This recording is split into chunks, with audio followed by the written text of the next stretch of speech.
नमस्कार दोस्तों, स्वागत है आपका अपने अपने YouTube चैनल इलेक्ट्रिकल क्रैकर्स के अंदर। इससे पहले मैंने हाफ वेव रेक्टिफायर पढ़ाया था, इसके बाद मैं फुल वेव रेक्टिफायर पढ़ाऊंगा। ठीक है, क्योंकि अभी मैं एक ही बंदा हूं तो एक ही बंदा इतना सारा कुछ नहीं कर सकता।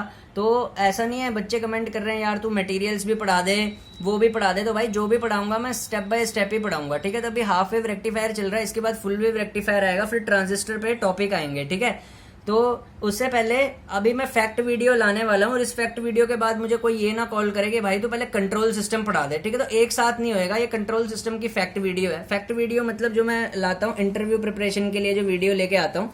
ठीक है, तो इंटरव्यू प्रिपरेशन के लिए ना कुछ क्वेश्चन पूछे जाते हैं कंट्रोल सिस्टम से बेसिक। ठीक है, अब ये इंटरव्यू प्रिपरेशन किसके लिए होती है, जैसे यूपीएससी जेई का एग्जाम होने वाला है, होएगा, तो उसमें इंटरव्यू है, वहां काम आएगा। सेल हो गया, ठीक है, और आईओसीएल बीपीसीएल हो गया, जहां अभी भी इंटरव्यू है वहां पे आपको काम आ सकता है। ठीक है, तो ओपन लूप कंट्रोल सिस्टम और क्लोज लूप कंट्रोल सिस्टम में क्या डिफरेंस होता है, तो ये पूछा जाता है इंटरव्यू में क्वेश्चन। ठीक है, अगर कोई कंट्रोल सिस्टम से पूछता है क्वेश्चन। ठीक है, तो क्योंकि कंट्रोल सिस्टम आजकल बहुत ही इंपॉर्टेंट सब्जेक्ट हो रखा है और यूपीपीसीएल में भी आता है। ठीक है, तो कंट्रोल सिस्टम भी आपको मैं ही पढ़ाऊंगा, बाद में पढ़ाऊंगा, लेकिन अभी नहीं, अभी पहले इलेक्ट्रॉनिक्स कंप्लीट होने दो। ठीक है, और साथ में मेजरमेंट्स के कुछ लेक्चर बचे हुए हैं, मैं लेके आऊंगा, कुछ क्या बहुत ही सारे पढ़े हुए हैं, वो सारे पढ़ाऊंगा आपको। ठीक है, तो अभी तो यही दो सब्जेक्ट होंगे। ठीक है, और चलो अभी बात करते हैं इसकी। तो ओपन लूप और क्लोज लूप कंट्रोल सिस्टम में क्या डिफरेंस होता है, ये इंटरव्यू जनरली पूछता है, तो इसका आंसर आपको कैसे देना है। देखिए, ओपन लूप कंट्रोल सिस्टम जो होता है वो एक कंडीशनल कंट्रोल सिस्टम होता है। ठीक है, इसका नाम ही बता रहा है ओपन लूप। ओपन लूप का मतलब क्या है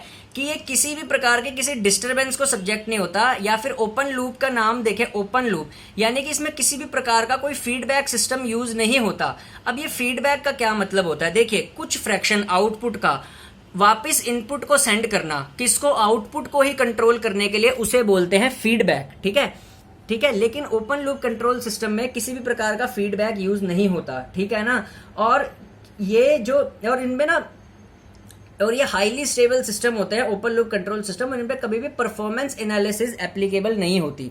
परफॉर्मेंस एनालिसिस इन पे कभी भी एप्लीकेबल नहीं होती, क्योंकि ये पहले से ही हाईली स्टेबल सिस्टम होते हैं। तो हाईली स्टेबल सिस्टम पे कभी भी हम परफॉर्मेंस एनालिसिस को एप्लीकेबल नहीं करते। इसी की वजह से कंट्रोल सिस्टम्स जो होते हैं हमारे ओपन लूप, ये काफी हाईली स्टेबल होते हैं, और इनमें किसी भी प्रकार का फीडबैक सिस्टम यूज नहीं होता। ओपन लूप कंट्रोल सिस्टम क्योंकि उसमें फीडबैक यूज नहीं होता, इसलिए इसकी सिंपलर कंस्ट्रक्शन होती है, और कॉस्टली भी बहुत ज्यादा कम होता है। ठीक है, यही बात करें क्लोज लूप कंट्रोल सिस्टम की, तो क्लोज लूप कंट्रोल सिस्टम जो हमारा होता है उस पे क्लोज लूप, ठीक है, क्लोज लूप नाम ही बता रहा है कि इसमें किसी प्रकार का एक फीडबैक एलिमेंट जरूर हमने ऐड किया है। ठीक है, फीडबैक क्या होता है, वही कुछ फ्रैक्शन आउटपुट का इनपुट को वापस सेंड कर देना, आउटपुट को ही कंट्रोल करने के लिए, उसको बोलते हैं फीडबैक। ठीक है, तो क्लोज लूप कंट्रोल सिस्टम में फीडबैक जरूर यूज होगा।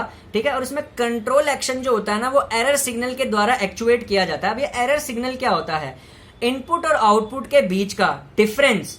ठीक है ना, इनपुट और आउटपुट के बीच का जो डिफरेंस होता है उसी को एरर सिग्नल कहा जाता है। और फीडबैक सिग्नल, इनपुट और आउटपुट के बीच का जो डिफरेंस होता है फीडबैक सिग्नल, वो रिड्यूस करता है एरर को इनपुट और आउटपुट के बीच। ठीक है, तो इसीलिए क्लोज लूप कंट्रोल सिस्टम बनाए गए हैं। ठीक है, इनमें क्या होता है, हमारे पास क्या बोलते हैं, फीडबैक डाला जाता है।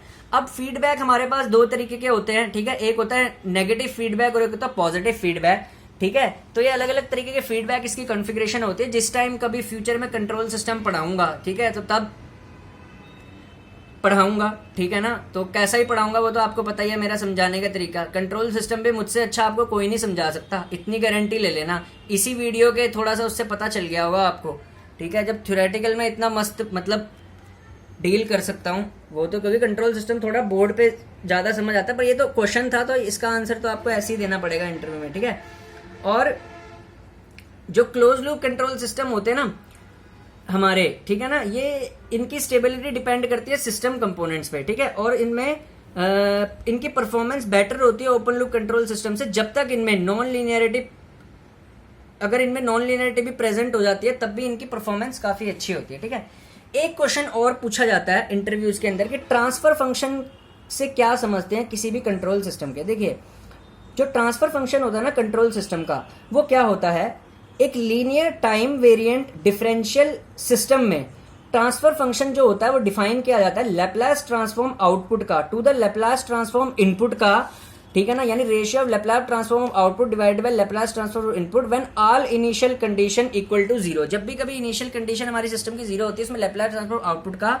To the Laplace transform input को ही ट्रांसफर फंक्शन कहा जाता है। ठीक है, और एक और क्वेश्चन इसमें से पूछा जाता है कि कंट्रोल सिस्टम की लैंग्वेज में एक लीनियर सिस्टम किसे कहा जाता है। तो देखिए, कंट्रोल सिस्टम की लैंग्वेज में लीनियर सिस्टम हमेशा उसे कहा जाता है जो सुपरपोजिशन और होमोजेनिटी प्रिंसिपल को फॉलो करे। ठीक है, तो इस तरीके से आप इंटरव्यू में दे सकते हैं। अगर वो पूछता है ट्रांसफर फंक्शन क्या है तो ऐसे देना, ओपन लूप कंट्रोल सिस्टम में डिफरेंस पूछता है तो ऐसे बोल सकते हो, और क्या बोलते हैं लीनियर सिस्टम क्या होता है कंट्रोल सिस्टम की लैंग्वेज में, तो उसको बोलते हैं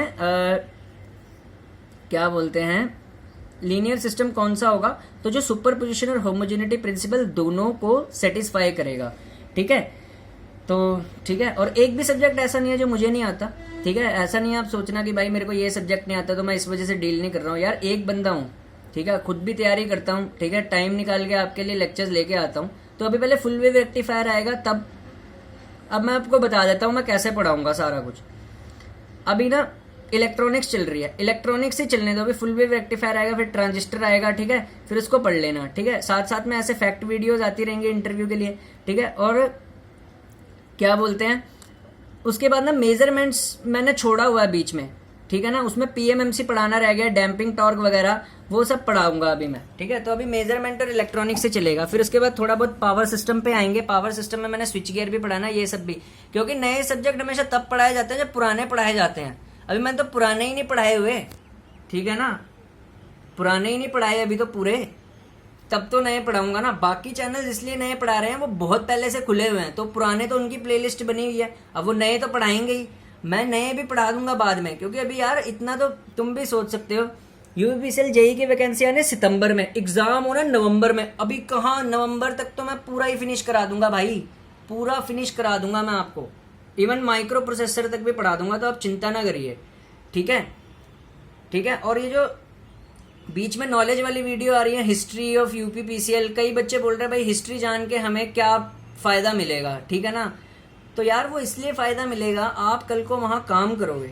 ठीक है, तो आपको थोड़ा बहुत पता रहेगा डिपार्टमेंट के बारे में। यार डिपार्टमेंट की हिस्ट्री जानना बहुत जरूरी होता है आजकल के टाइम में। इवन जब आप ईटीआई में जाओगे ना, तो पहले दिन आपको हिस्ट्री बताई जाएगी, उससे पहले आप पता करके जाओगे तो बहुत अच्छा बात रहेगी। ठीक है, पहले बताई जाती है कि है क्या। ठीक है ना, कि कैसे बना, क्या रिबंडलिंग होती है, एटीएनसी लॉसेस डिस्कॉम के कितने होते, कितनी नॉलेज दे रखी है उसमें। ठीक है, तो भाई अगर आपको पसंद नहीं है तो स्किप कर देना चाहिए। ठीक है ना, ठीक है, और पसंद है तो फिर देखो।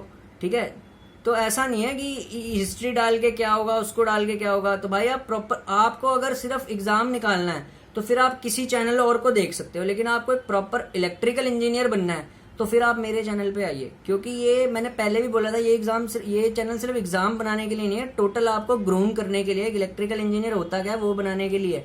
ऐसे तो बथेरे यूट्यूब चैनल है, मैं थोड़ी ना कहता हूँ मेरा सब्सक्राइब करो, मैं तो स्टूडेंट हूँ। सब्सक्राइब करोगे तब भी फायदा है, नहीं करोगे तब भी फायदा है। ठीक है ना, मेरी तो रिवीजन होती है बस। ठीक है ना, मैं सारा सिलेबस अपना कंप्लीट कर चुका हूँ। ठीक है, क्योंकि मैं इतने एग्जाम में बैठा हूँ। जेबी गुप्ता में एक बार पढ़ता हूँ मेरे को रट जाती है, क्योंकि मैंने काफी बार तैयारी करी हुई है, मैं काफी एक्सपीरियंस्ड बंदा हूँ।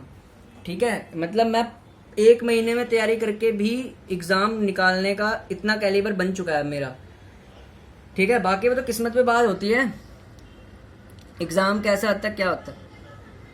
ठीक है, तो ये है, बाकी कराऊंगा मैं आपको सारा, तो ऐसा कुछ नहीं है। ठीक है, तो अब एक पहले तो रेक्टिफायर पे वीडियो आएगी, उसके बाद आएगा कि डिस्कॉम के लॉस में होने का क्या कारण है, why distribution company are in losses. ठीक है, थैंक यू।